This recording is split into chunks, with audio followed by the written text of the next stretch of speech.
Meyxanası Rəşad Dağlı'nın ki, ad gününü qeyd indi etdiyinə baxır, çox görə sevirəm səni. Space televiziyasına Audiovizual Şura Ad xəbərdarlıq günün edir. Belə mübarək ki, bir papa. neçə gün əvvəl Tarix Əliyevin Uzun ömür, aparıcı can olduğu sağlığı, verilişdə 100 yaşa. Mən sənətçinin səni çox övladları sevirəm. Ümumiyyətlə, və burada bütün sənətçi dostlarım yoldaşları səni çox sevir. iştirak İnşallah edərək gələn onun il ad bu gününü tortu qeyd bir yerdə ediblər. kəsərik. Modern Naz Audiovizual Şuraya müraciət etməsindən sonra araşdırma başlanmış və kanala xəbərdarlıq edilmişdir.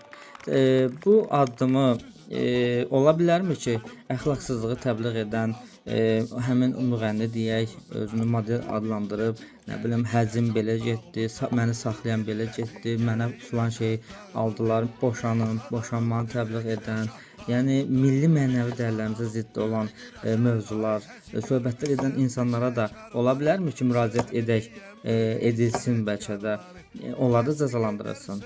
Axı buna nə gərək var idi? İki uşaq sevinmişdi orada. Atasız olan uşaq, atası həbsdə olan uşaq və onlara arxa dayaq olunmuşdu. Sənətçi dostlar, onun atasının olmadığını ən azından bir neçə dəqiqəlik hiss elətdirmişdilər, arxasında olduqlarını hiss elətdirmişdilər.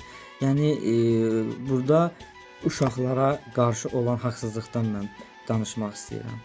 Uşaqlara sahib çıxılır və uşaqlar bunu sosial şəbəkədə görən uşaqlar nə başa düşməlidir? Uşaqların mənəviyyatını, uşaqların sevincini niyə belə gözdən salıb sındırırsınız? Mən təklif edirəm Audiovizual Şura. Əgər belə hər şey obyektiv yanaşırsınızsa, bütün sahələrdə, bütün verilişlərdə, kinolarda, seriallarda milli mənəvi dəyərlərimizə, əxlaqsızlığa zidd olan şeylərə qarşı çıxın. Cinayətkarlığı, narkotikanı təbliğ edən kinolar, seriallar, əxlaqsızlığı, fahişəliyi, xəyanəti təbliğ edən bütün mövzuları bağlayın.